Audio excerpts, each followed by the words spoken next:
আমাদের মাঝে অনেকেই আছে যারা ভূত প্রেত জিন অশরীরী এগুলো একদম বিশ্বাস করেন না। তারা মনে করেন এগুলো মানুষের কল্পনা, বানানো গল্প। ঠিক এমনই একজন মানুষের সাথে আজ তোমাদের পরিচয় করিয়ে দিব, যিনি জিন ভূত এগুলো সম্পর্কে একেবারেই বিশ্বাস করতেন না। তার নাম মোহাম্মদ খালেদ মাহমুদ। তিনি পেশায় একজন সাংবাদিক। 1995 সালের সেপ্টেম্বর মাসে ঢাকা থেকে তিনি নরসিংদীর একটা গ্রামে যান। তিনি বিশ্বাস করতেন জিনভূত বলতে কিছুই নেই, কিন্তু সেই রাতে তার সাথে এমন একটা ঘটনা ঘটেছিল যে ঘটনার পর থেকে তিনি আর এই সমস্ত বিষয় নিয়ে কোনোদিনও লেখালেখি করেননি। কি হয়েছিল সেই রাতে সেই সাংবাদিকের সাথে, যে তার জীবনের যত ধারণা ছিল সেই ধারণাই পাল্টে গিয়েছিল। তিনি পত্রিকায় একটি রিপোর্ট করেছিলেন। কি ছিল সেই রিপোর্ট? আজ আমরা সেই ঘটনাই শুনব। চলো বন্ধুরা, আমরা শুনে আসি সেই সাংবাদিকের সাথে কি এমন ঘটনা ঘটেছিল, তার জীবনের সমস্ত ধারণাই পাল্টে গিয়েছিল। সেই ঘটনাটা আজ তোমাদের শোনাবো। History by Rakibul. যদি ভয় পেতে চাও আমাদের সাথেই থাকো।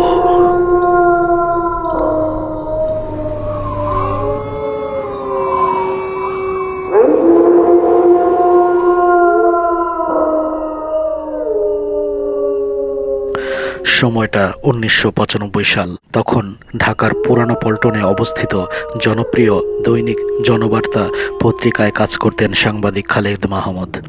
সেই সময় তার বয়স 35 বছর। সাংবাদিক খালেদ মাহমুদের গ্রামের বাড়ি কুমিল্লা জেলার চন্দিনা উপজেলায়। বিশ্ববিদ্যালয়ে পড়ার সময় থেকেই তিনি সাংবাদিকতায় জড়িয়ে পড়েন। সাহসী রিপোর্টিংয়ের জন্য ঢাকার সাংবাদিক মহলে তার বেশ পরিচিতি ছিল। তিনি সব সময় বলতেন জিন ভূত এগুলো সব মানুষের বানানো গল্প। তিনি এগুলো বিশ্বাস করতেন না। অলৌকিক ব্যাপার নিয়ে রিপোর্ট করতে তিনি বেশ পছন্দ করতেন, কারণ তার বিশ্বাস ছিল এসবের পেছনে সব সময় কোনো না কোনো প্রতারণা লুকিয়ে থাকে। একদিন অফিসে বসে কাজ করছিলেন তিনি। তার সহযোগী সম্পাদক মোতাহের হোসেন তাকে একটা খবর দেন। নরসিংদীর রায়পুর উপজেলায় প্রত্যন্ত গ্রাম কালুয়াকান্দি, যেখানে নাকি একটি কলেজ পড়ুয়া ছেলেকে জিনে ধরেছে। গত কয়েক সপ্তাহ ধরে ছেলেটাকে নিয়ে পুরো গ্রামে আতঙ্ক ছড়িয়ে পড়েছে। রাত হলেই ছেলেটি অদ্ভুত ভাষায় কথা বলে, নিজের শরীরে আগুন দিতে চায় এবং বারবার কবরস্থানে যেতে চায়। সাংবাদিক খালেদ ঘটনাটি শুনে হেসে ফেললেন এবং বলে উঠলেন, তাহলে ওই ছেলেকে মানসিক ডাক্তার কেন দেখায় না? এটা তো মানসিক সমস্যা, মানসিক ডাক্তার দেখালেই সে ভালো হয়ে যাবে।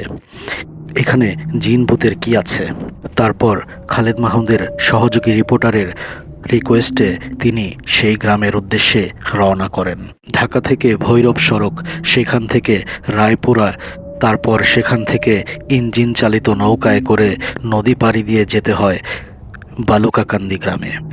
গ্রামটা ছিল ছবির মতো সুন্দর। চারপাশে বড় বড় গাছ, বাঁশঝাড় আর পুরনো কবরস্থান। দিনের বেলা লোকজনের সমাগম থাকলেও মাগরিবের পর থেকেই পুরো এলাকা যেন অস্বাভাবিক চুপচাপ হয়ে যায়। গ্রামে পৌঁছানোর পর খালেদ মাহমুদ প্রথমে যে ছেলেটিকে জিনে ধরেছে তার বাবার সাথে দেখা করেন। লোকটার নাম ছিল আব্দুল গফুর। দেখে বোঝা যায় সে একদম সহজ সরল মানুষ। তার ছেলের নাম রাশেদ, বয়স মাত্র 19 বছর, স্থানীয় কলেজে ইন্টারমিডিয়েটের ছাত্র। সাংবাদিক খালেদ মাহমুদ রাশেদের সম্পর্কে তার বাবার কাছে জানতে চাইলেন। গফুর মিয়া অশ্রু ভরা চোখে বলে উঠল, স্যার, আমার ছেলেটা খুবই শান্ত ছিল। কিছু মাস আগে কবরস্থানের পাশ দিয়ে আসার পর থেকেই সব কিছু শুরু হয়। সাংবাদিক খালেদ মাহমুদ তাকে প্রশ্ন করে, একজন মানুষ সে শুধু কবরস্থানের পাশ দিয়ে হেঁটে গেলেই কি তাকে জিনে ধরবে? আপনারা কেউ কি ওই পথে হাঁটেন না? আপনাদেরও কি জিনে ধরেছে? গফুর মিয়া এবার উত্তর দিল, না স্যার, ঘটনাটা এমন না। ঘটনাটা তাহলে আপনি পুরোপুরি শোনেন। এক রাতে রাশেদ তার বন্ধুদের সাথে বাজি রেখে গ্রামের পুরনো কবরস্থানে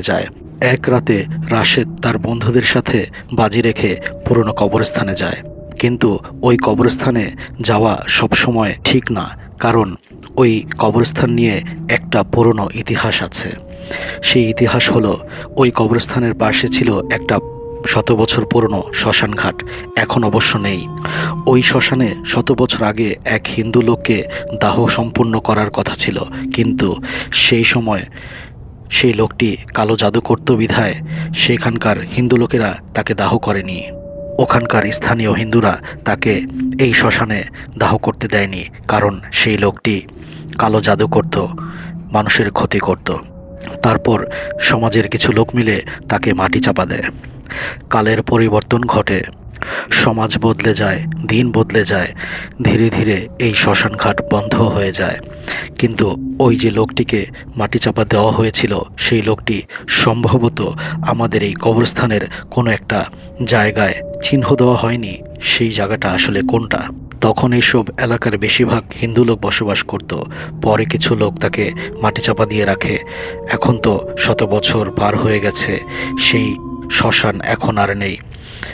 আমরা ছোটবেলায় বাপদাদাদের মুখে শুনেছি ওই কালো জাদুঘরকে যেখানে মাটি চাপা দেওয়া হয় সেটা এই কবরস্থানের কোনো একটা অংশেই পড়েছে, কিন্তু কোন অংশে পড়েছে সেটা কেউ বলতে পারবে না। সেই লোককে মাটি চাপা দেওয়ার পর থেকেই এই কবরস্থান অভিশপ্ত হয়ে ওঠে। দিনের পর দিন এখানে ভয়ঙ্কর ভয়ঙ্কর ঘটনা ঘটে। ছোটবেলায় আমরা বাবা দাদাদের মুখে অনেক রকমের ঘটনাই শুনেছি। এখনও গ্রামের মুরব্বীরা বলেন, কিছু কিছু সময়ে এই কবরস্থানে অশরীরী আত্মারা ঘোরাফেরা করে। তাই আমাদের গ্রামের মানুষগুলো এই সময়গুলোকে খুব মেনে চলে, কিন্তু আমার ছেলে সেই সময়টাকে মানেনি। সে অসময়ে সবার কথা অমান্য করে এই কবরস্থানে রাত কাটায়। তারপর থেকেই সে অসুস্থ হয়ে পড়েছে। খালেদ মাহমুদ ঘটনাটা শুনে দুঃখ প্রকাশ করলেন এবং গফুর মিয়াকে অনুরোধ করলেন রাশেদকে ভালো ডাক্তারে দেখাতে, এবং বোঝালেন এটা রাশেদের ভয়ের থেকে হয়েছে, এটা কোনো জিন ভূতের ঘটনাই না। সেই রাতে খালেদ মাহমুদ রাশেদদের বাড়িতেই অবস্থান করেন। ধীরে ধীরে রাত বাড়তে থাকে। রাত বাড়ার সাথে সাথেই খালেদ নিজেও কিছু জিনিস লক্ষ্য করতে লাগলেন। রাশেদের ঘর থেকে ভয়ঙ্কর পশুর গর্জনের আওয়াজ শোনা যাচ্ছিল। মাঝে মাঝে মনে হচ্ছিল বয়স্ক কোনো ব্যক্তি ভেতরে কথা বলছে, আবার হঠাৎ হঠাৎ ভারী কণ্ঠে কথা বলার শব্দ শোনা যাচ্ছিল। খালেদ মাহমুদ এক প্রকার কৌতূহলবশত রাশেদের ঘরে প্রবেশ করেন।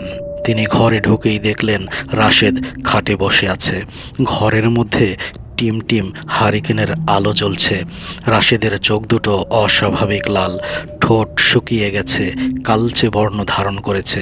খালেদ মাহমুদ শান্ত গলায় বললেন, রাশেদ, কেমন আছো?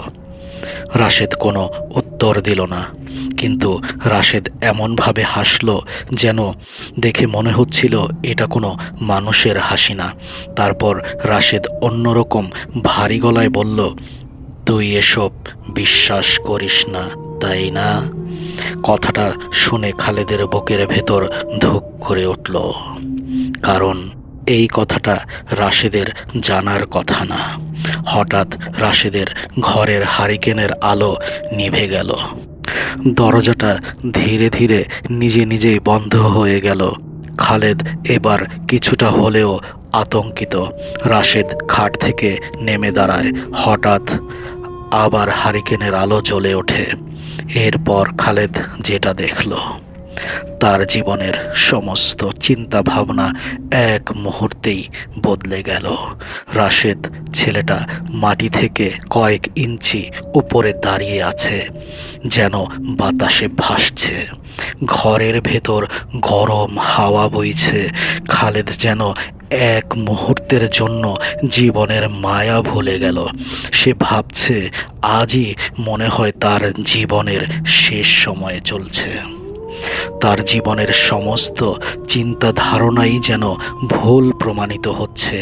সে যে বিষয়গুলো বিশ্বাস করত না সেই বিষয়টা যেন জীবন্ত তাকে দেখা দিল। এবার খালেদ নিজেই ভয়ে চিৎকার দিয়ে উঠল। পাশের ঘর থেকে গফুর ও তার স্ত্রী এসে খালেদকে রাশেদের ঘর থেকে নিয়ে আসলো। সেই রাতেই খালেদ প্রথমবারের মতো এত ভয় পেলেন। তারপর দিন খালেদ ঢাকায় ফিরলেন। তিনি দৈনিক জনবার্তাতে পুরো ঘটনা নিয়ে রিপোর্ট লিখলেন। সেই রিপোর্টে তিনি যা লিখেছিলেন, তিনি সেই রিপোর্টে বলছিলেন, আমি জানি না সেদিন কি দেখেছিলাম, কিন্তু ওই রাতের পর এখন আমি আর জিন ভূত বা প্যারানর্মাল অ্যাক্টিভিটিস নিয়ে হাসাহাসি করি না। শুধু এতটুকুই বলতে চাই, সব কিছুর ব্যাখ্যা মানুষ দিতে পারে না। বন্ধুরা, ঘটনাটা তোমাদের কাছে কেমন লেগেছে আমাদের অবশ্যই কমেন্ট করে জানাবে।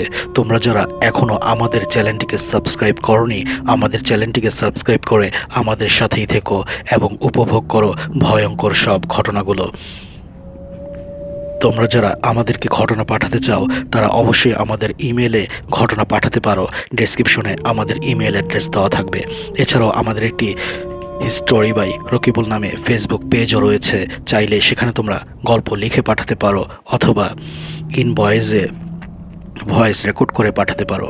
বন্ধুরা, আজ চলে যাচ্ছি, হয়তো আবার ফিরবো কারো জীবনে কোনো ভয়ঙ্কর ঘটনা নিয়ে। সেই পর্যন্ত তোমরা ভালো থেকো। আসসালামু আলাইকুম। আল্লাহ হাফেজ।